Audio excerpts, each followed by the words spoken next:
Hey guys, Gordon Skosen here, and welcome to Skosen on Tour. I told her mom that I was soon. Knew as a child back in the womb. Oh, told her step back, I need my room. Hop in the car. We've spoken about this for so many years, and for me to get this kicked off and have you on as the first guest, I think we did something on Instagram a few years ago. Yeah. Never really kicked on, kind of was like one of those lockdown things. We had a lot of time in our hands, but yeah, thank you so much for opening up your place for us, and just giving me your time to share a little bit about your journey with HIIT Fitness and who you are, for people to just kind of understand and maybe be inspired by your story. That's the whole thing for me, is about having these conversations. You never know who's watching, you never know who might be inspired, who might be the next guy, to follow a similar path as you. And that's what we're here for. So thank you so much for your time, and we'll get into it just now. Yeah, definitely. Thank you so much for having me, Courtney. It's an honor to be on the first episode. Yes, so, sir. yeah, let's get it going. Lovely, lovely. So we'll start with the first question, JP. And, I've obviously sat down and thought about what I wanted to ask you. And I think it's just fair for me to give you an opportunity to say who you are. Like, who is JP? What does he stand for? What motivates you as a man? You can speak into that. Yeah, 100%. So, so my full name is Jean-Pierre Steyl, like Courtney mentioned. But I think when so we met there obviously at Simonsburg Primary, and I think that was the very first time when I was blessed with JP. I never knew that JP existed. So that is where people first started calling me JP. I'm 33 years old now. I'm a father of a 5-year-old daughter. My husband, and we married about 8 years now. For me, what I stand for, I think I've done a lot of self-work over the years, and if I really must answer that question, for me it is important that I find my purpose, and I found my purpose, and my purpose is to impact people's lives in a positive way, right? So everything gets, it comes down to that. Everything that I do, will always have a connection to making a positive impact, whether it's to a client or to a team member or to my business. That is exactly what I stand for, to make a positive impact, whether it's with friends or with family. That is what I stand for. I mean, that's how I know you are. Now that you're saying about the JP being the first time, I know your mother used to call you Jean. Yeah. So, I know, it's crazy how time has flown. True. So, JP, just on that as well, where did you grow up, and how did that shape you, where you grew up? I grew up in Scottsville, Kraaifontein. I basically, for 25 years, I stayed and lived there. One of the most dangerous, places now currently, and not proudly said, but also one of the places that bred, very, very great and amazing talent. Some of our mutual friends, Cheslin Wade, comes from there as well, world champs. So it's a place where, we, played in the streets, all types of sports, and really also a place that unfortunately, was a breeding ground for gangsterism and drugs, a lot of the times. But that's where I grew up, and I went to Scottsville Primary School up until grade 3. Grade 4, came over to Simonsburg. That's where I met you. And funny story, off camera we were speaking about it a little bit, about how I was very afraid to play rugby in those early years. And this one day I was very, good at playing cricket. But after my first cricket practice, walking home alone, not liking that at all, and then finding my friends that all of them were playing rugby, I never wanted to play it, but because the friends were playing it, I got into it, and that's where I met you, 12 and 13, under 10. So you didn't have to walk home alone anymore. Yeah, 100%. Think about that, crazy. And you're actually good at, people don't know this, I remember those, obviously nice boots always, you're still with your, everything you put on your feet must always be of the highest quality. And then the Joe Coco died, I remember it like it was yesterday. We have a lot of memories on the field, but 100%. JP, I want to obviously get into HIIT Fitness. You built this business, and obviously a lot of success. I'm sure you've gone through some challenges as well, but it's just every time you step into this place, you get an amazing vibe. You always get energy. Your clients are a testament to that. They have a lot of energy, especially the people that have been here since the beginning of times, they've supported you over the years. And if you had to explain your business to someone that just met you now, Yes. what would that sound like? I think after, especially like you say, it's been 9 years. We're going on to I call this the year of the decade. Yes, sir. So we're going on to onto 10 years now. So now, based on what has happened and what we've experienced and have done this last, 9 years, I would say to somebody that asked me, what are you doing? I would say we change lives. That will be my short answer. But we are a transformation, studio, where we basically focus on, fat loss, transformations and fitness.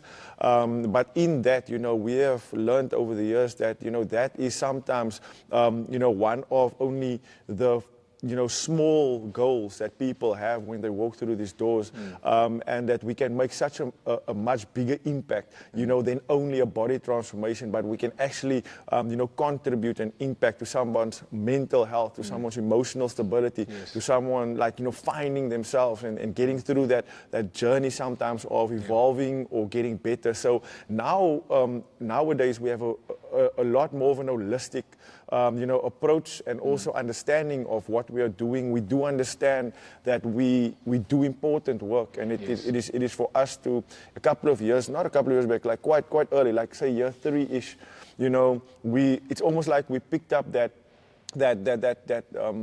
responsibility and understanding, what type of a role and impact we play, in the people's lives. And since that time, I have amazing people that work for me and that work in the team with me, and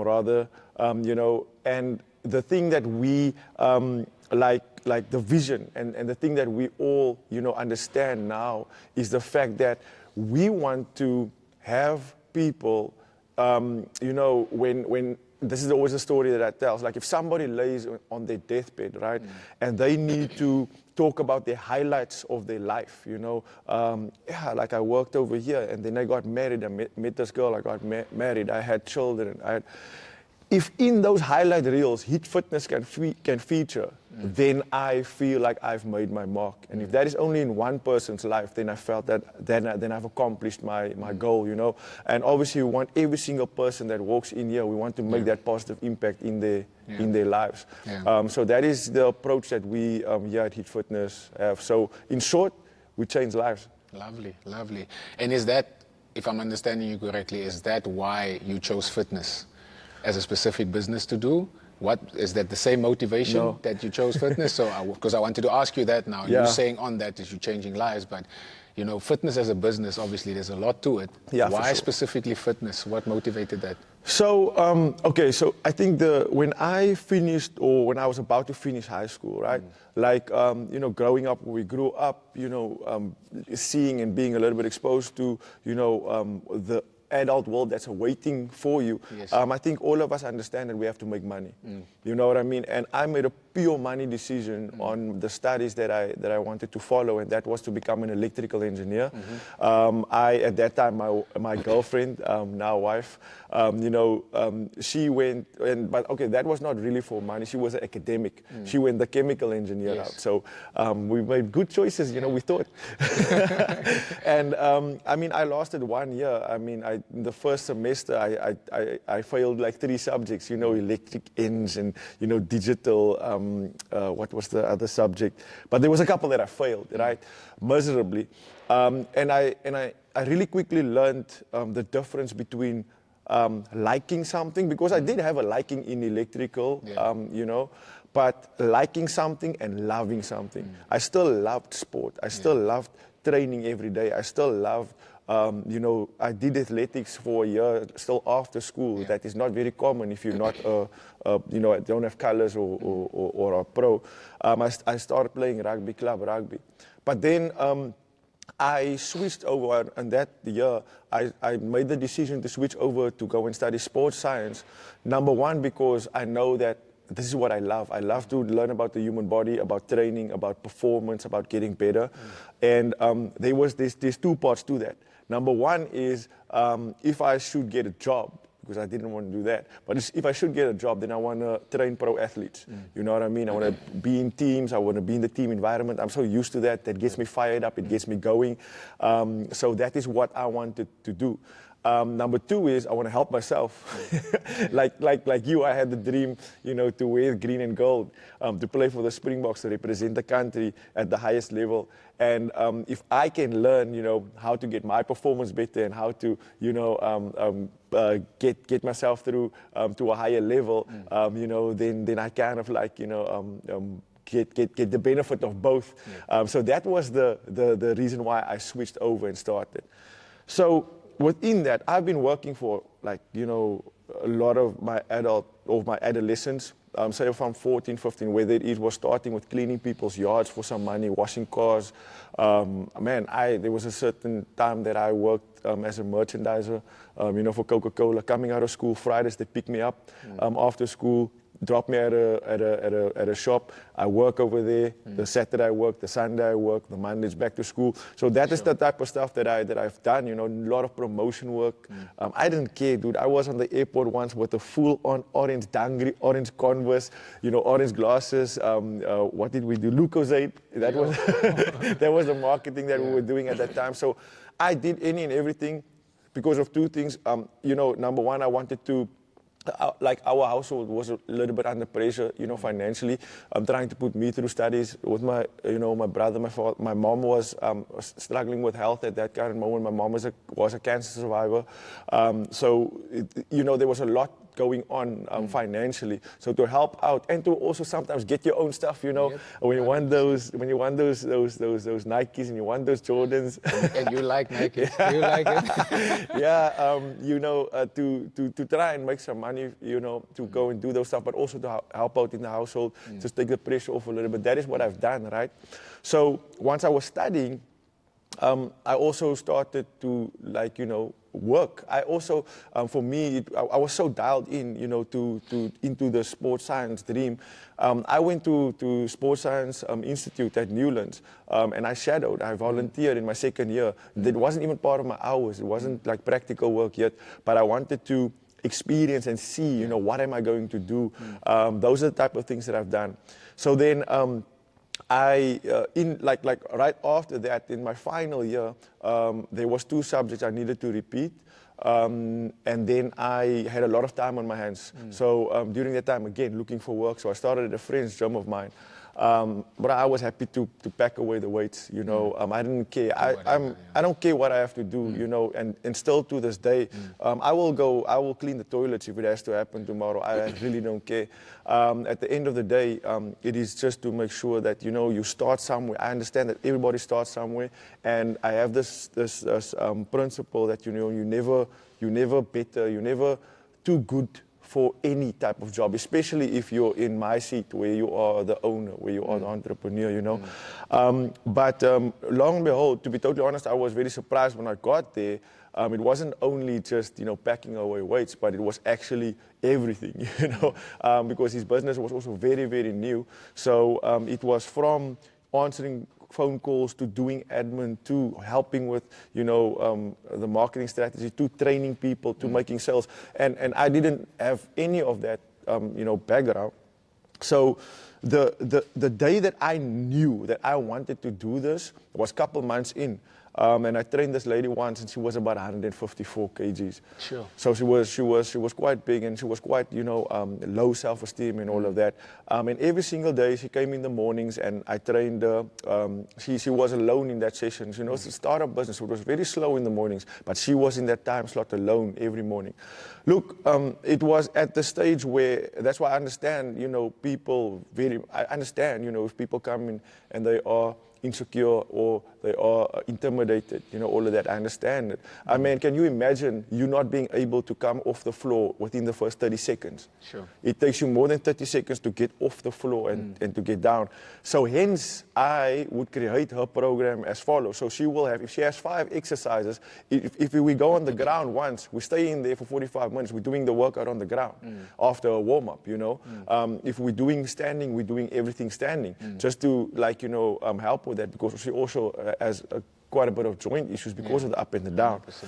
And this one day I made a mistake, so we were a couple of months in, and I made a mistake, and I had the next exercise was actually one from the mat up, and she had to like walk a little distance, and her resting time period was like only 30 seconds.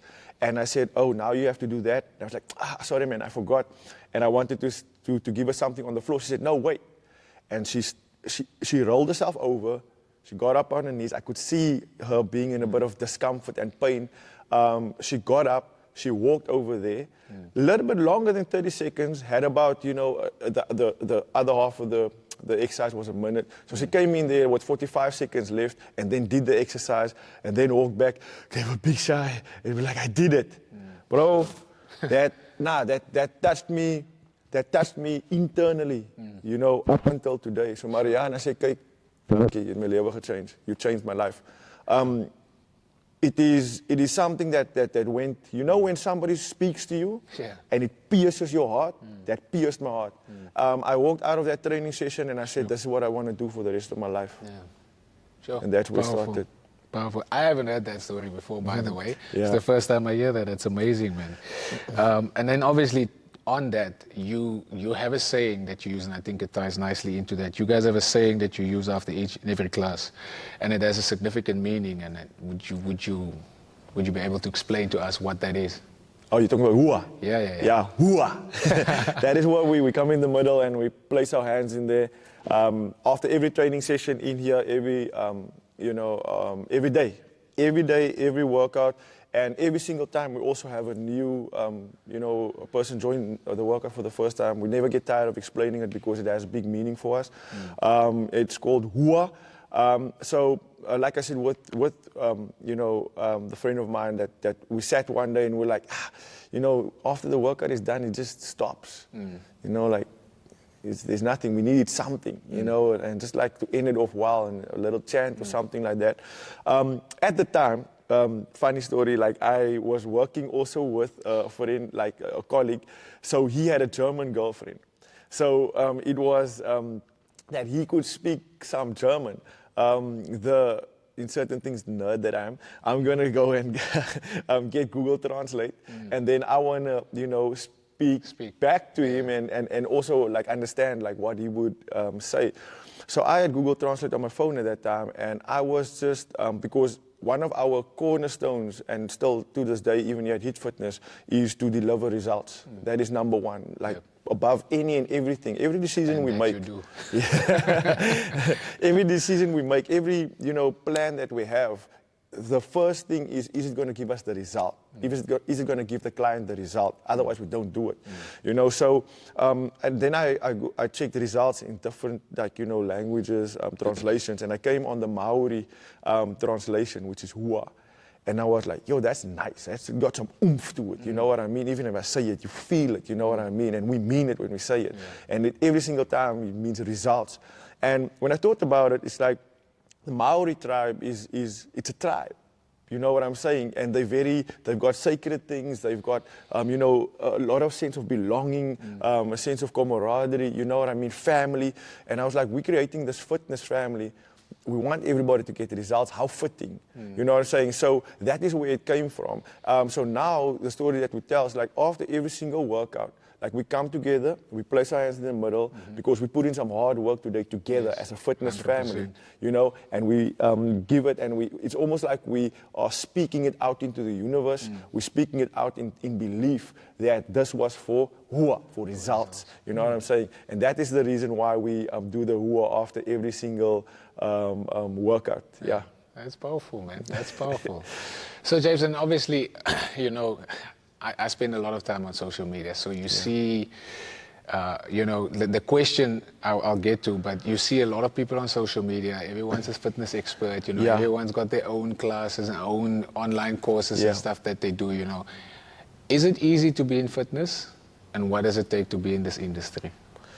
It is not easy to be in fitness, and I think, that is something for me that is, I'm not like, I don't get offended or anything like that, but I think, it is at a certain point where it does become that area where you are like, some people, I think with any industry, there are some people that give the industry a bad name, you know, and the easiest place or the easiest industry to get a bad name is the fitness industry. Because, and some people might not like me for saying this, but like if you have had a transformation, it doesn't make you a coach. It doesn't make you a fitness expert. And there's too many people that think that because they have, you know, got to their goal and lost the weight, they are now a fitness expert. And don't get me wrong, kudos to the hard work that goes into, because we deal with these people, we coach them, we help them, you know. So kudos to the hard work that you've put in to get the transformation. You inspire me to the roof, you know. But when it comes to when it gets to becoming a coach, there's a difference between being a coach and being a fitness influencer. I think that is maybe where we should make the distinction. You know what I'm saying? It's great then to become a fitness influencer because you inspire and you motivate. So don't get me wrong, guys. Like, please don't stop your channels or hate on me and say, like, he doesn't know what he's talking about. I'm not saying that it is not inspiring, and I'm not saying that there's no place for it.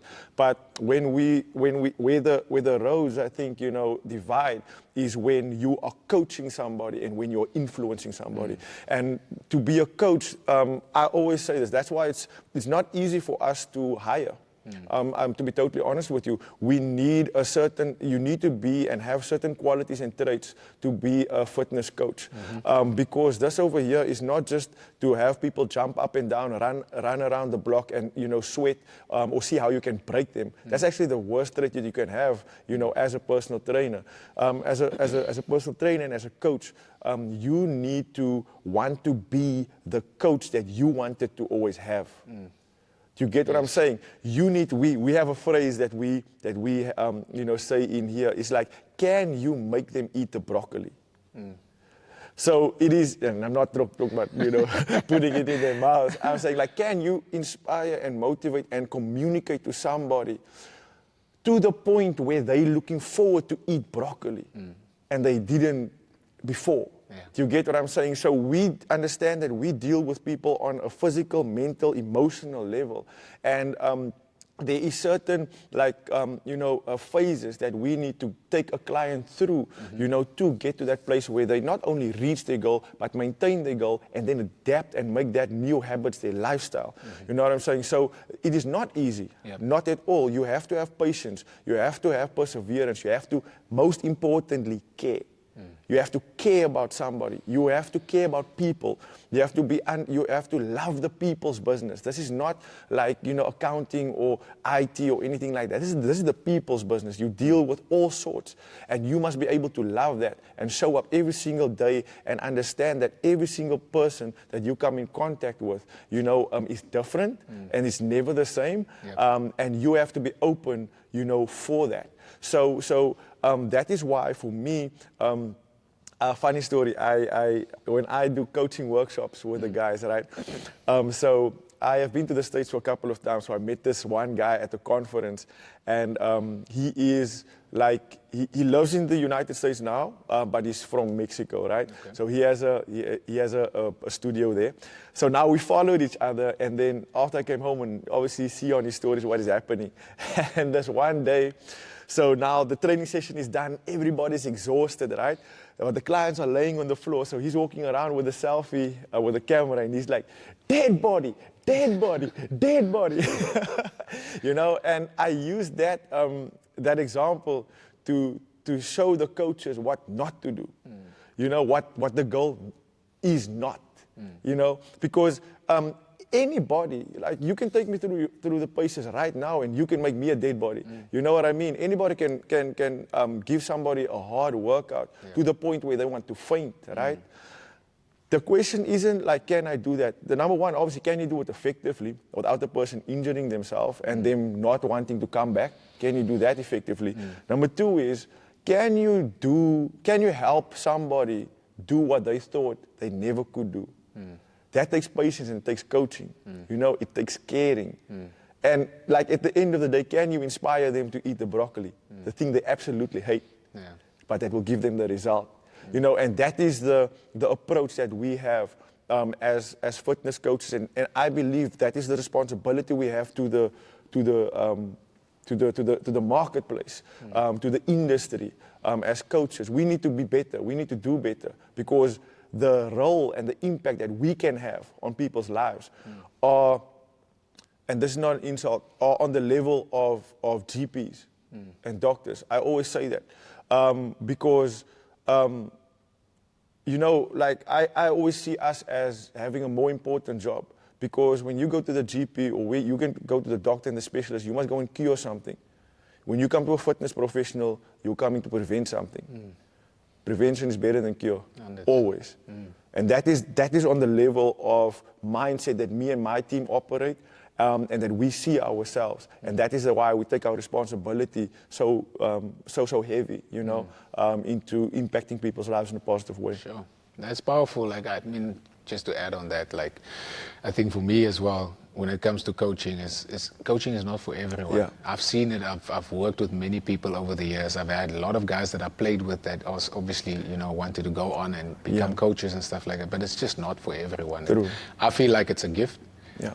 I don't know how you feel about it, but I feel like it's definitely a gift. It's something that God just gives you, and it's just natural. It's something that you don't have to force. Yeah. Like you saying, caring about someone, stuff like that, simple things, that's already part of your core values, so it's easy for you to do that. So, I believe coaching is a gift, and obviously you have that gift, so it's powerful. That's really powerful. So, the next question I wanted to ask, and I know this is a big part, obviously, of what you do strategy-wise and stuff like that, so you can decide how much you want to share, but the wife and I, we in the social media marketing side of things, and like I know it's a lot of challenges and stuff that comes with that, but we enjoy the creative process of that. But then my question to you is, how do you use social media as a tool for your business? Social media is everything in our business, especially now, this day and age, So we use social media to, I think the most important thing that I've learned a couple of years ago from a coach is to create attention, attention. And I know they say any attention is good attention. I don't agree. Same, yeah. I don't agree, but I do understand, what they would mean by it. But yeah, attention. So whether it is, so obviously we run ads on, different platforms, and we on Facebook and Instagram, and we've tried TikTok a little bit. But to answer your question, we use social media to communicate our vision, our core values to the public, because at the end of the day, just talking about attention, I talked about like the story that I just told you about Marianne, and how it impacted me in my life. There's a couple of Mariannes sitting on their couches scrolling through social media. You know what I'm saying? And I need to reach her. I need to speak to her because she didn't yet rock up over here. Yeah. And that's how we see what we do, and that's why we go so hard. We go for the people that is still too insecure to get up and to walk in here, So I need to be able to, the person that she's never met before, come into a living room right in front of her face and say, hey, there is a place for you. I know you think there's nothing that you can do and this all hope is gone, or you had some bad experiences, elsewhere or with someone else. I need to be able to, through our social media, whether it is ads, whether it is just normal posts, whether it is, through results of other clients' stories, through workouts that we show, different shapes and sizes, different cultures, different backgrounds.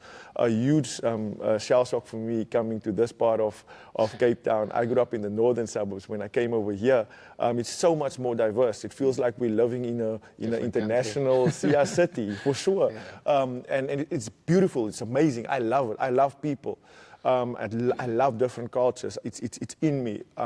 And to say that, it's like I need to be able to communicate to all of those people in a manner where they can sit and be like, this is what I was looking for. Or, oh no, this is not at all what I want, and then to get the message. Do you get what I'm saying? Yeah. So that is how we use it. So yeah, it is very important, like putting your business in front of your ideal prospect or client or customer. And that is how we use social media, mainly to communicate our message. So then, JP, obviously with that said as well, like the question then would be, does every business or brand need to be on social media? Is it a necessity? Or are there more traditional ways or things that people can do, obviously, to get their business in front of people? Like, I think my answer to that question would be that for me, it is like every business needs to be where their customers spend their time or where their customers are, right? So every business does not have to be on social media. I know that is now the new thing. For instance, like we don't spend a lot of time or a lot of our time on a TikTok channel. You know what I mean? But TikTok is the in thing right now, right? But because our ideal customer doesn't spend most of their time over there. So you asked which one is my favorite, so Facebook. So because my ideal client, majority of them are spending time on Facebook. Over this last couple of years, a lot have transitioned over to IG, so that's why we are using the IG a lot more. But I could identify my ideal client, I can identify where they spend their most time, and then that is where each business needs to advertise. And just to give an example on that, is like Vusi said this like on one of his at one of his seminars once, where he asked, do you ever see a Rolls Royce advertisement? It's like, no, you don't, right? Why not? I mean, there's social media, Facebook, you know, all of these guys, but the place where they advertise Rolls Royces is when they are displaying private jets. When people are coming for a private jet show, then right next to it stands the latest Rolls Royce. Because those are the customers that buy Rolls Royces as well. So that is what I'm trying to say. It's like wherever if it's a coffee shop, if it's in the mall, if it's on Facebook, if it's wherever your client is spending most of their time, that is where you want to spend most of your advertising. Very interesting.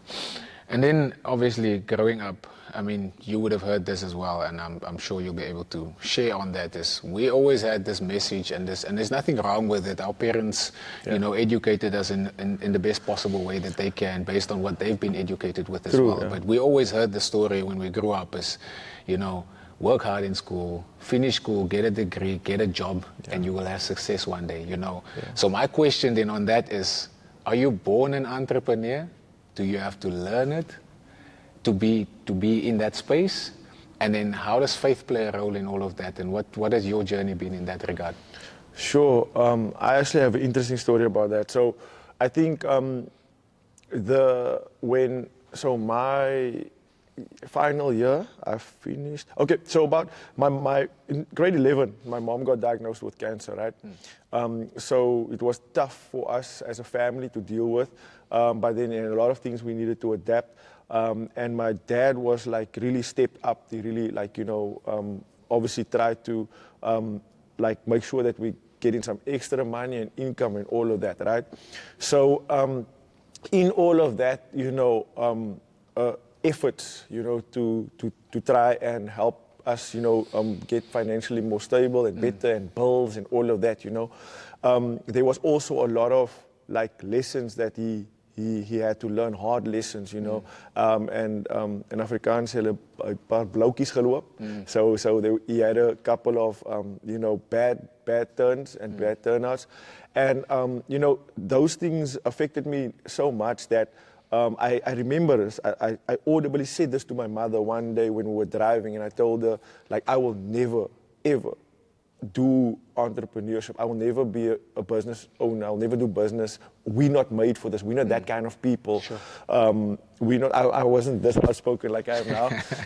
Like I said, I've done a lot of self-work, you know, but very shy, very, you know, reserved person. But I've learned the skills to communicate better, to put myself out there, all of that, also throughout this journey. So that was my words to her, like, you know, I'll never do that. I'll never do this. We're not made for this, you know. I always had this idea that you have to have a killer mindset. You know, the same with when you want to become a Springbok rugby player. It's like you have to have that kind of instinct because you can be whatever. But if it comes to the moment, you must be able to show up and you must be able to dig deep, you know, and produce. So I believe that I couldn't be, right? And then talking about faith, I'm a man of faith, and I think, you know, when I had that encounter with Marianne and I understood, like, you know, this is what I want to do, then, you know, that self-doubt, it jumped into my face, like right here, you know, okay, what you going to do now? Because you said you can't do this thing. You believe that you're not this kind of person, and you have seen what has happened if your family or your father have tried, or if you guys have tried to go in this route.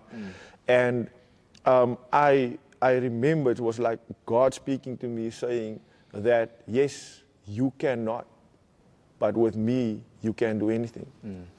And that sold me. Sure. And then that is where I call it reckless faith.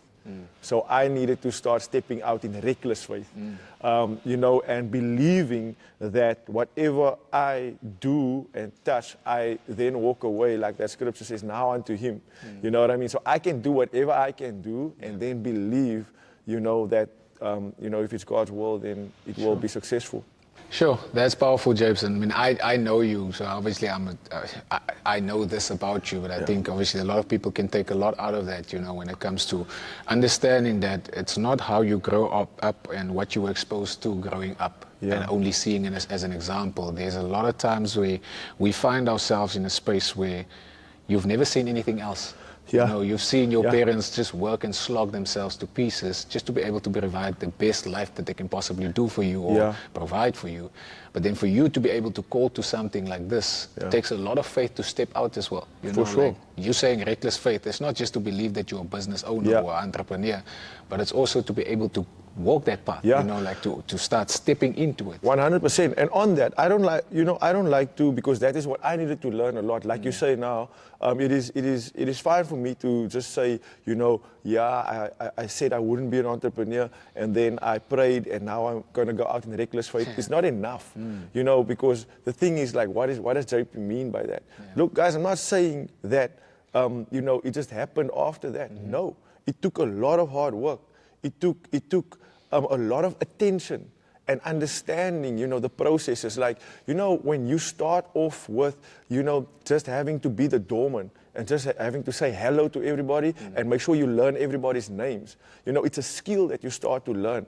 So every single thing that I had to do pertaining doing business, I try to do it to the best of my ability. Whether it's answering the phone, I want to get it right. If I didn't get it right and forgot a word or sentence, then I go over it again. When I needed to explain exercise, I would stand in the mirror, I would write it down on my hand. I would know, okay, this is what I need to say, and go over and over and over and over again. So it's not just about having reckless faith. Too many people want to have reckless faith or sit in churches, like pray every single Sunday, and then they lay, you know, till what time? 12, 3, 1, like, you know, the next day, and waiting for God to do something. That is not how it works, you know. You have to apply yourself and work hard. So there is definitely, and that is the thing I'm grateful for our parents, is that they can only give you the advice that they were exposed to. 100%. You get what I'm saying? And we are exposed to a little bit more. 100%. So we are obviously can only apply ourselves to where we are exposed to. But if you are exposed to that,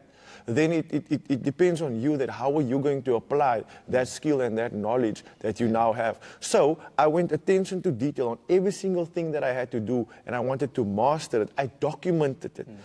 If it is like, if I successfully have welcomed somebody into the place and that client had a good experience, I documented it, because then I can never forget it again, and I can teach you if you come next and you want to join, you know, me, then this is the process. Now it works.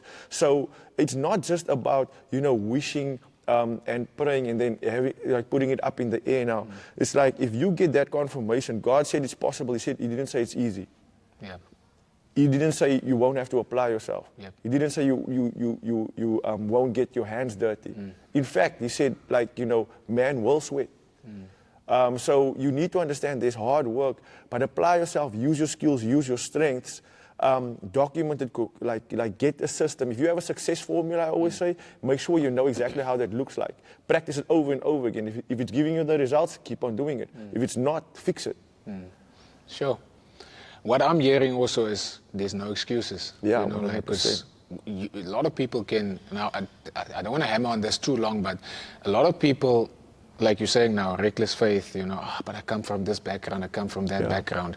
You know, like there's a lot of good stuff that we had growing up, a lot of good principles that were instilled in us. You know, like there's a lot of blessings that you can take. And I always say this, like we can always look at things and say, yeah, but this, yeah, but that. I mean, like I can say, oh, yeah, but, you know, I come from North Pine. You know, what will a little North Pine bra be able to do? I'm not saying that I blew out the lights, but God took me places that I never thought I could be. But you know how much work that was, you know, like, and it's the same for you. Like, you know, like it takes a lot of work and a lot of application, and there's no excuses. Like, you know, like if you get a vision and God plants something in your heart, you know, like you need to go all guns blazing. 100%. And that's the only way you're going to get there, you know. So I'm hearing no excuses. I'm hearing a lot of hard work. I'm hearing, you know, attention to detail. I'm hearing so many things, you know, and then a lot of the times we can look at the small things and say, yeah, but not the small things. It seemed seemingly big things at that time. So you could have been stuck in your situation saying, I always said I would never become. You know, I come from a place called Scottsville. Nothing wrong with Scottsville. There's amazing people coming from there. Still amazing people there. Nothing wrong with the area. You're not shooting anything down. You're not shooting down the upbringing that you had. 100%. You had an amazing upbringing. Parents gave you all the opportunities. You wouldn't be here if it wasn't for them. You're not making excuses. You know, you're saying, listen, this is what I've come from. This is what I'm doing now, and this is where I want to go. This is what I want to expose my kids to, so that one day they have bigger exposure than me, because 100%. that's what your parents wanted for you. That's what my parents wanted for me. More exposure, better exposure, so that I can go. You got the better now. 100%. It's your take, you know, like, so that's what it's all about. So that's what I'm hearing. And, you know, like, I wanted to also ask you, while we're on this, and I wanted to ask you, like, how do you deal with setbacks? Because I know a while back we had a conversation, and we spoke on the phone for hours, and one thing that stood out for me was doesn't matter how you feel, what you're going through, you just got to show up. You know, like, and I know that's a big theme for you, is like, man up, show up, you know, like, just do what you need to do. But how does JP deal with setbacks? Because you're a normal person, you also go through life's challenges, you also feel emotions, but you got to rock up here, you got to care about your clients, you got to care about the people that you're working with. You know, you need to be JP, the boss, CEO, owner of the business, happy vibes and all of that, but you also got stuff going on in your life at times, you know, without, you know, having to share too deep. Just how do you deal with setbacks? It depends. So it will depend on how big the setback, it will depend on what it is. But I think, you know, it is I think everybody in their personal capacity or space, you deal with, you know, the setback like as it is. You know, whether it's crying, whether it is like, you know, being frustrated, whether it is like, you know, whatever. But when, like you say, life still goes on, right? And you need to show up.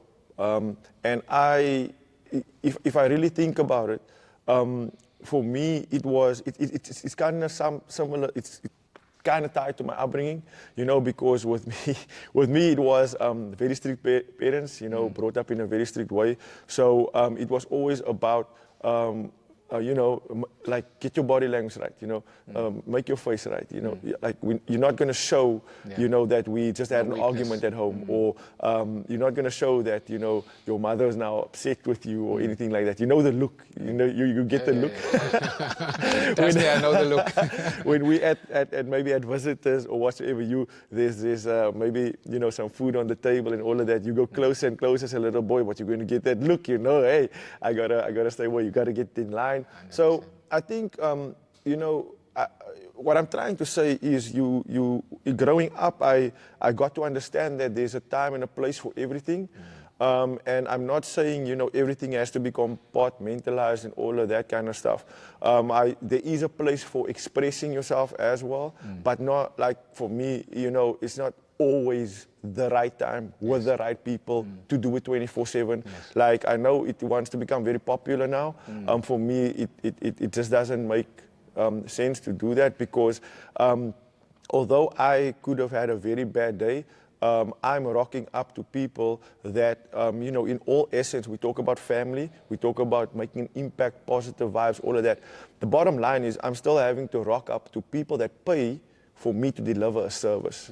That is the bottom line, right? So if you step into a hotel and there's a front desk, you are going there to not to like listen to whatever happened to those like at home, without being insensitive.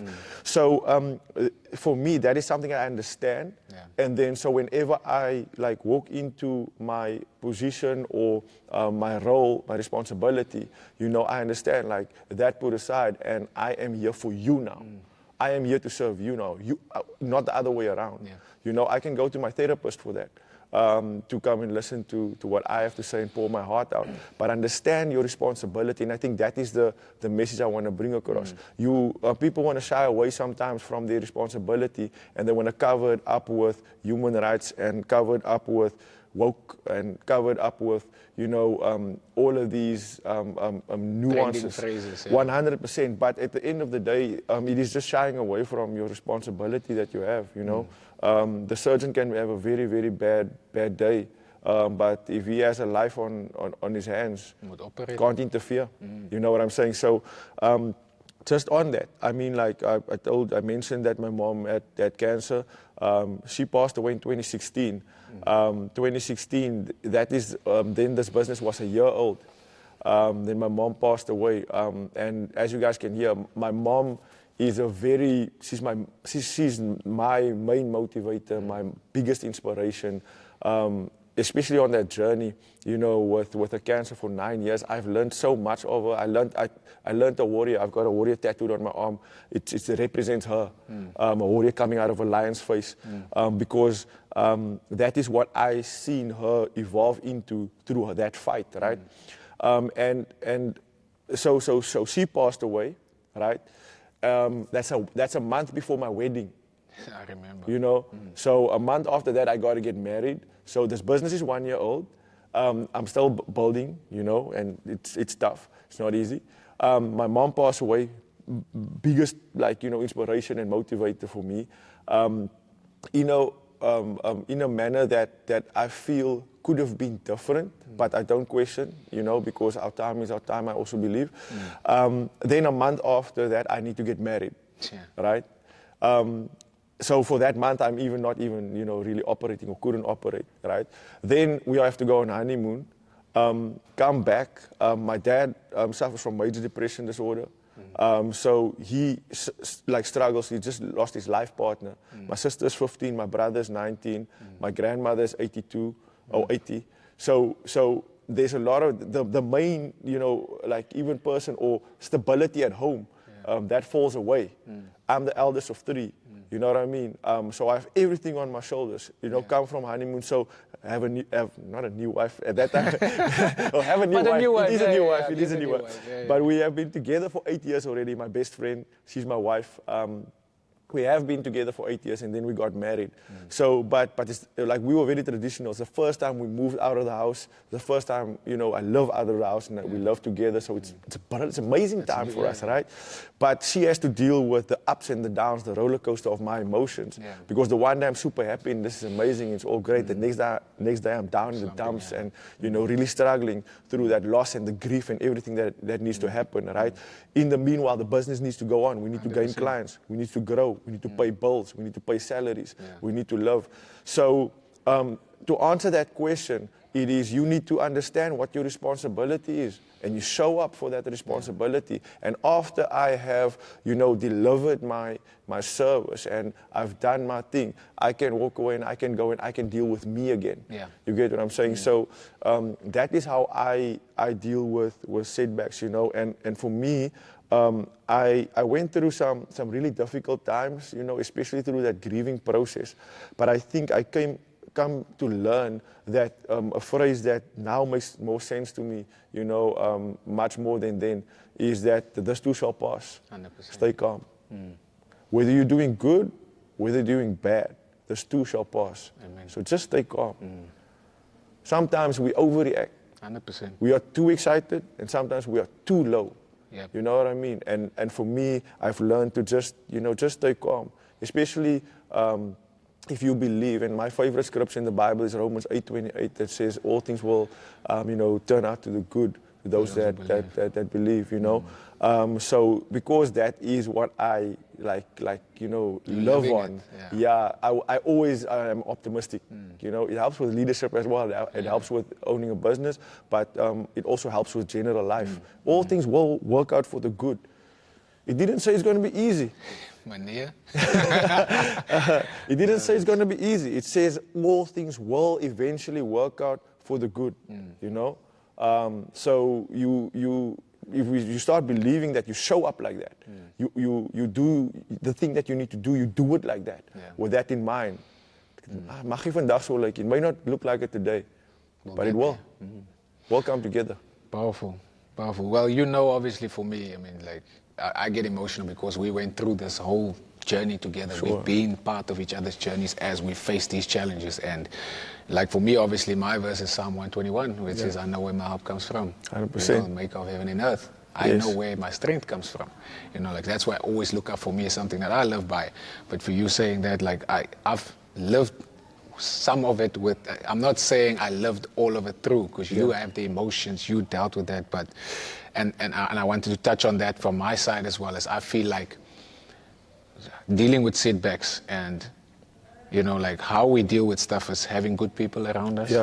Like we've been friends for very long. We've been there for each other through a lot of stuff. I remember all of the stuff like it happened yesterday. I was sitting in my parking lot, phoned you, we were on the phone for hours, so I remember like these things happening, and it's powerful when you can say it like that. And that's why I'm saying, like, people don't always understand, like when you're posting a story and you're saying man up, show up.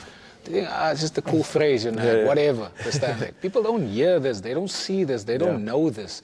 And that's why I feel it's so important to have these types of conversations in front of a camera, because that's where people are. Like, that's where everyone's at. 100%. Everyone's on their phones, everyone's on YouTube, everyone's on Instagram, wherever it is, So I feel it's so powerful.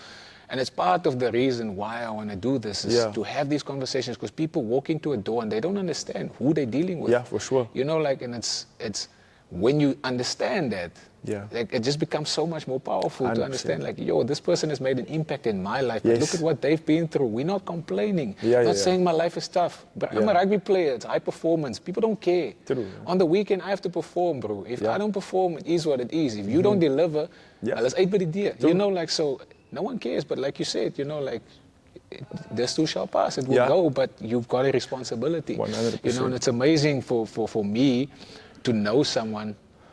I call it in Afrikaans a man, like a man, like someone that has been through a lot of stuff but still rocks up, and he's a man, like, he stands his ground, and he's like, this is where my feet are planted, this is the responsibility God gave me, 100%. and I will continue, because I know He set out my path for me. Like, these things along the way is just distractions, although it's real things that we're dealing with. But everything comes and it becomes aligned. Like when you're walking in a specific direction and you know what your destination is, God already showed you the end. For sure. Like, for sure. But we know where we're on our way to. But there's a lot of stuff that happens along the way. But as long as we focused on the main prize, the main thing at the end of the day. Always like a funny thing as well. Like a guy like Elton Yankees always used to say, keep the main thing the main thing. There you go. When he obviously connected that to rugby, but for me, like, the main thing is like, God gave me I'm in this sport for a reason. I know that for 100%. I was not the most talented guy, like, I didn't have all the accolades on school. Somehow found my way through to be in the sport. Like, I know there's a reason for that. God was setting me up for something, and I feel like it's the same, and this, we've had this conversation many a times, it's the same for you, like, you in this position for a specific reason. 100%. And like, that's exactly how God is using you. He will continuously use you if you keep yourself available for Him to use you. Like, so then it's okay. We'll deal with all the stuff along the way. Gotta 100%. Do what we gotta do. Like, just on that, if some of you are struggling with this idea, or struggling to understand this way, like dealing with setbacks, or you kind of hearing just get over it, like, it's not that. It is literally what we're trying to say over here. Is just like, we understand there's empathy. Yes. Like when we speak over the phone, there's empathy from your side. You feel for me, you encourage me, you speak to me. So it's not that we are looking over it and say, is he a man of a mace, or just man up. You know, we're not saying that. We say we hear you, we feel you, you know. But this is what I would say, like, just to explain this thing, is that the responsibility of the thing won't go away. So the more we delay it, the more it grows and it gets bigger. The more you just face it and head on, like that, the quicker it will, you know, surpass. But understand that it will pass either way. So you and I both have kids now, you know, and the thing is, like, it doesn't matter what you go through, that kid still needs to eat, a place to sleep, and clothes to wear, and need to feel loved. And they don't care. And they don't have to care. They don't have to know. They don't have to. Because it was our choice to bring them into the world. So no setback gives us the right to not, you know, come up to that. Neglect the responsibility. You get what I'm saying? Agree. And that is it with, I think, any responsibility that we have in life. If you have a responsibility, understand that, you know, there is something that you need to, you know, bring to the table when it gets to that. And maybe that would, I don't know if that would help someone just to understand easier. It's like, okay, let me just, you know, do what I need to do. And then I can still, like I said, go and heal. Yes. Go and deal with yourself. Find the support. Find support. Yes. Find a friend. Find help. Find a therapist. Yes. You know, find somebody to speak to. Find a priest. Find somebody you can trust. You know, and then you deal with it, because that's also important. I needed to learn that on the hard way. Yes. I didn't deal with certain things for a long time. And they show up in weird ways without you knowing. But then once you know, get help, get support. Yeah, I believe in that. Then I just want to finish off with the last one, JP. Like, obviously you've built all of this, you've been through all this stuff, you've seen the fruit of it, you've gotten to a point in your life now where I don't know if you see it or you say it like this, but I'm looking from the outside and I've seen the journey from the beginning. Yeah. You know, like I've seen year 1, year 2, year 3. You know, we've some of the birthdays I was here celebrating with you guys. Obviously I couldn't be here for all of it, but I've seen the journey over the years, and I would consider your business a successful business now. But what is next for HIIT Fitness? What is next for JP? And I mean, you and your wife, shout out to Jenny, you know, like you guys have built something amazing. You guys have been, like, you know, I always tell you, you're a couple that we look up to, you know, like, and we're happy and blessed to know people like you guys. But what is next for you guys? Like, what is the next step? Man, like, I think, like I like that, shout out to Elton for keeping the main thing. You know, and the main thing is to impact people's lives in a positive way and keep on doing that. And I mean that when I say that, you know. So we are like always focused, and we always have goals, you know, to grow and to get to more people. It has gone past the fact now of, you know, just growing. The mission has now become, can we get to the people that needs our help now? Can we get to the people that's, like, you know, on the couch or sitting in the doctor's, you know, appointment rooms and getting disappointing news? Can we get to them fast enough, and can we get to them, you know, effectively? So that would be always the thing that goes into next, you know. How can we improve our service to make sure that the people that are here stay motivated and keep on working on themselves? How can we improve to broaden our horizon to get to the people that we aren't or not being able to get to now? So I might not have a specific, you know, like a plan that I can say, okay, we're going from here to here in the next 5 or 10 years. But in the next 5 or 10 years, we're definitely going to impact more people. We're definitely going to change and touch more lives, whether it is through this location, whether it's through more, you know, we don't know. I always say, like, many is the plans of a man's heart, but God directs their steps, and that is exactly where I'm at with that. But my main focus and my main, you know, I think goal and vision is to, like, you know, keep on broadening our horizon and getting to people and changing their lives in a positive way. So that is it. And from there, man, I love to make a positive impact in young people's lives as well. So I will eventually, I think I've started thinking about it, but I eventually want to get into some sort of coaching, you know, in some sort of, when it comes to like business coaching or mindset, mentoring, you know, that is the type of things that I are really also very passionate about. I like to see people win. I like to see people in my team win. I have amazing people that work here at HIIT Fitness, and I appreciate all of them. And I love to see them, you know, excelling and moving forward in life. You know, even there's even like, you know, guys that's not here anymore that I have so much appreciation for, and I love to see them growing, and I love to see the opportunities, you know, that presenting themselves to their lives, and to feel that you have had some sort of impact and some sort of, you know, like hand in their growth, you know, and assistance in there, just a little part. It feels great, you know, and then to see that they not only took it, but they, you know, are like used it to excel themselves, you know, even more. It's an amazing feeling to have, and that is what I consistently want to do. So I will always create the opportunity for myself and whoever is with me or connected to me to have a place of fulfillment as well. That is the great thing for me about this. It doesn't feel like a job. That is the amazing thing. It is the fact that I get to do a job, I get to deliver a service, but the back end of it has so much fulfillment, it doesn't feel like work. And for me, that is the biggest blessing anybody can have. I know there's the saying that they say, do what you love and you won't work a day in your life. I don't know if I 100% agree with it. I'm doing what I love, but it does sometimes feel like a lot of work. Yeah, sometimes it gets difficult. It gets a bit tight. But I understand the concept. Yeah, but that is part of the process. You see, everybody thinks that it's always sunshine and roses. You know, especially when they look at someone else and it looks like they have an easier job than you. Looks like overnight. Correct, you know what I'm saying? Or like even these guys, the influencers, like these people, there's people that take chances, but there's people that I have so much respect for because I know that is a hustle. People think they are just doing skits at home and it was one shot and everybody laughed and it was a great joke and they're doing that every single day. That is not what happens behind the scenes. Like the over and over and over and over, the perfectionism of it. The sound wasn't right over there. The fake laughs that they had to give because, nou is die joke nie meer funny nie. Dis die 10de take. They're taking it for the 10th time. There's a hustle to it. He loves it, but there's a hustle to it. There's hard work to it. There's dedication to it. I love fitness. I love sport.